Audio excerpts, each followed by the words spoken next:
नमस्कार, मैं श्रुति श्रीवास्तव आप सबों का अपने चैनल भाईपुर भैया में स्वागत करती हूँ। आज मैं फिर से आप लोगों को झूमर ही सुना रही हूँ, जो कि हमारे यहाँ गाया जाता है शादियों में और जो कि मेरा बहुत ही फेवरेट है।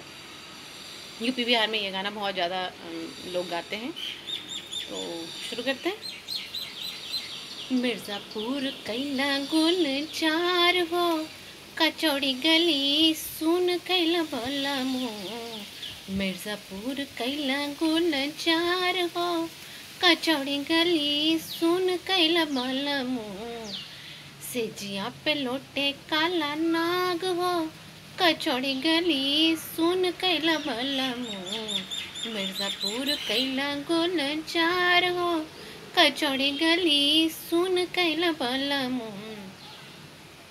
सुन कैला भला मुँह, सुन कैला भला मुँह। सेजिया पे लोटे काला नाग हो, कचौड़ी गली सुन कैला भला मुँह। मिर्ज़ापुर कैला गुलजार हो, कचौड़ी गली सुन कैला भला मुँह।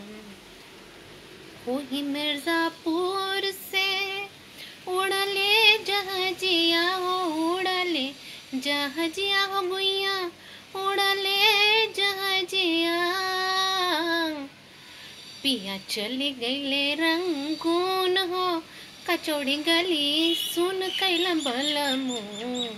सेजिया पे लोटे काला नाग हो, कचौड़ी गली सुन कैला भला मुँह। मिर्ज़ापुर कैला गुलजार हो, कचौड़ी गली सुन कैला भला मुँह।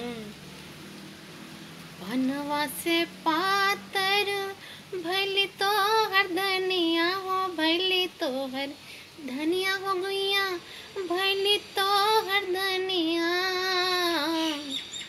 दहिया गलेला जैसे नून हो, कचौड़ी गली सुन कैला भला मुँह। मिर्ज़ापुर कैला गुलजार हो, कचौड़ी गली सुन कैला भला मुँह। सेजिया पे लोटे काला नाग हो, कचौड़ी गली सुन कैला भला मुँह। मिर्ज़ापुर कैला गुलजार हो, कचौड़ी गली सुन कैला भला मुँह। Thank you.